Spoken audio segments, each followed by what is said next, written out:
শেখ হাসিনা বাংলাদেশ ছাড়া, খালেদা জিয়া লন্ডনে চিকিৎসা করাতে। শীর্ষ দুই নেত্রীর অনুপস্থিতিতে পদ্মাপাড়ের ময়দানে একাই মোহাম্মদ ইউনূস। ফাঁকা মাঠে কি তিনি গোল দেবার ছক কষছেন?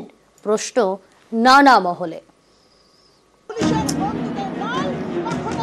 বাংলাদেশের রাজনীতির প্রধান দুই দল বিএনপি ও আওয়ামী লীগ। গত অগস্টে দেশ ছাড়েন আওয়ামী লীগের প্রধান শেখ হাসিনা।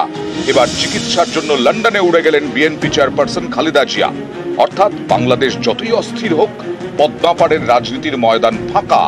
সেই ফাঁকা ময়দানে ইউনূস রাজা।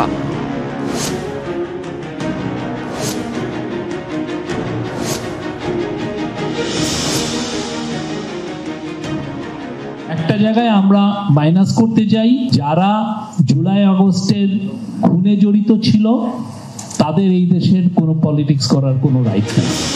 বিএনপি চেয়ারপারসন খালেদা জিয়া অনেক দিন ধরেই অসুস্থ। মঙ্গলবার চিকিৎসার জন্য এয়ার অ্যাম্বুলেন্সে করে উড়ে যান লন্ডনে। সেখানে দীর্ঘদিন ধরে রয়েছেন খালেদার ছেলে তারেক রহমান, যিনি বিএনপির অস্থায়ী চেয়ারম্যান। কিন্তু তারেকের বিরুদ্ধে ঝুলে রয়েছে নানা মামলা, যার অনেকগুলি এখনো প্রত্যাহার করা হয়নি। অনেকেই মনে করেন এই অবস্থায় তারেকের পক্ষে ঢাকায় ফিরে কোমর বেঁধে রাজনীতির ময়দানে নামা কঠিন। অন্যদিকে আওয়ামী লীগের নেত্রী শেখ হাসিনাও অগস্ট থেকে বাংলাদেশ ছাড়া। জানা গেছে তার ভারতে থাকার মেয়াদ বাড়ানো হয়েছে।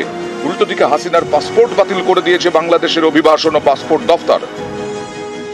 হত্যা এগুলোর সাথে জড়িত এরকম 22 জনের পাসপোর্ট বাতিল করা হয়েছে। জুলাই কিলিং এর সাথে অভিযুক্ত, জুলাই কিলিং এর জন্য এরকম 75 জনের পাসপোর্ট বাতিল করা হয়েছে।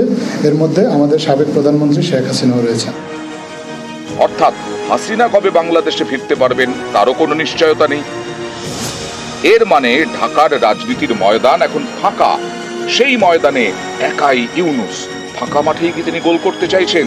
লক্ষ্য কি নতুন কোনো শক্তি তুলে আনা? তারও ওই মাইনাস করার ইন্টারিম গভর্নমেন্ট, আপনি জানেন ওনারা 5 মাসে এরকম কোনো কথা বলেননি। তবে একটা জায়গায় আমরা মাইনাস করতে চাই, যারা জুলাই আগস্টের খুনে জড়িত ছিল তাদের এই দেশের কোনো পলিটিক্স করার কোনো রাইট নেই। নিউজ 18 বাংলা।